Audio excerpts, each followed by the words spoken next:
isang mainit at naglalagablab na mga kapapasok na balita.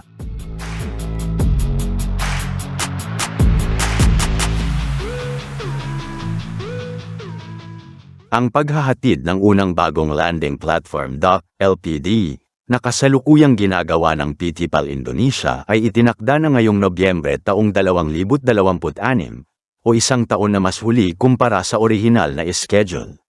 Samantala, ang ikalawang LPD ay nakatakdang ihatid sa Nobyembre taong 2027 na mahigit isang taon din ang pagkaantala mula sa unang plano.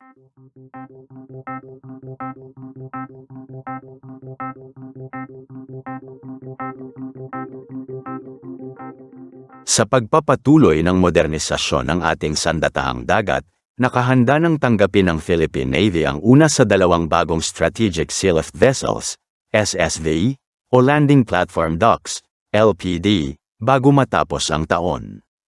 Ang mga barkong ito ay inaasahang magpapalakas sa kakayahan ng bansa sa larangan ng maritime transport, amphibious operations, at mga humanitarian at disaster response missions. Subalit, bago pa man marating ang yugtong ito, hindi naging madali ang proseso. Ang kontrata para sa dalawang karagdagang barko ay nilagdaan noong Hunyo taong 2022 sa halagang $100.9 million o tinatayang 5.59 billion pesos. Ang proyektong ito ay isinagawa sa ilalim ng pakikipag-ugnayan sa Indonesian shipbuilder na PT PAL Indonesia, na siya ring gumawa ng unang dalawang SSV ng Pilipinas, ang BRP Tarlac, LD601, at BRP Davao del Sur, LD602.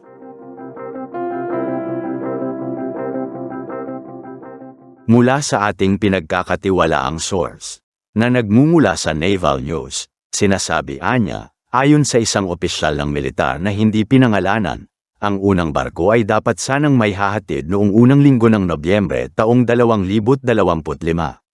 Ngunit dahil sa ilang mga hamong kinaharap ng kumpanyang gumagawa, naantala ang konstruksyon at pag-turnover. Sa halip, inaasahan na itong made live sa Nobyembre ng taong ito, 2026. Samantala, ang ikalawang barko ay nakatakdang matapos at may hatid sa Nobyembre taong 2027.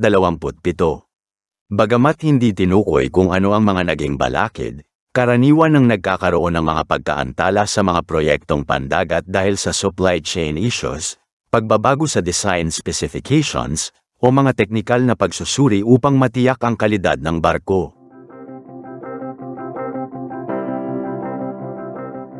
Ang bawat isa sa dalawang bagong Strategic Sealift Vessels ay may bigat na 7,200 tonelada at haba na 124 na metro. Idinisenyo ang mga ito upang magsilbing floating command center at transport platform ng mga sundalo, kagamitang pangdigma, at relief supplies. Bawat barko ay may dalawang landing craft utility, LCU, mga mas maliit na sasakyang pandagat na ginagamit upang maghatid ng tauhan, sasakyan, o kagamitan mula sa barko patungo sa pampang sa panahon ng operasyon.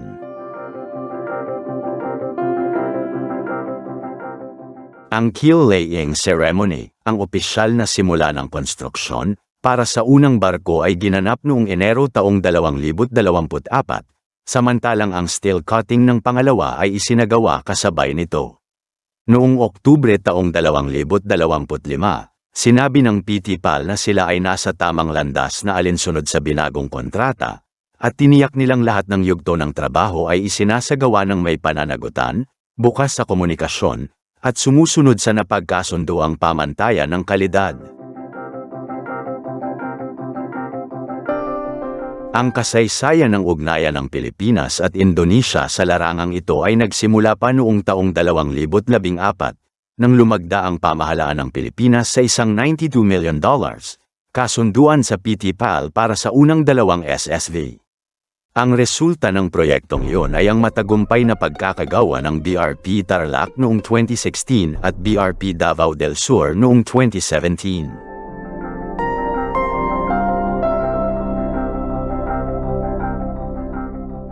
Noong 2018, lumahok ang BRP Tarlac sa isang International Fleet Review sa South Korea at nagsagawa ng unang port visit ng isang barkong Pilipino sa Russia na nagpatunay sa paglawak ng diplomatikong at militar na ugnayan ng bansa.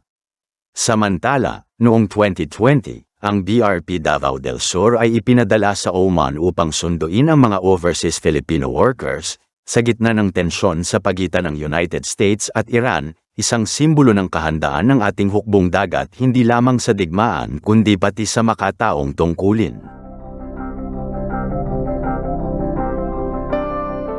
Ang pagkuha ng mga bagong barkong ito ay bahagi ng malawak na programa ng modernisasyon ng Armed Forces of the Philippines, AFP.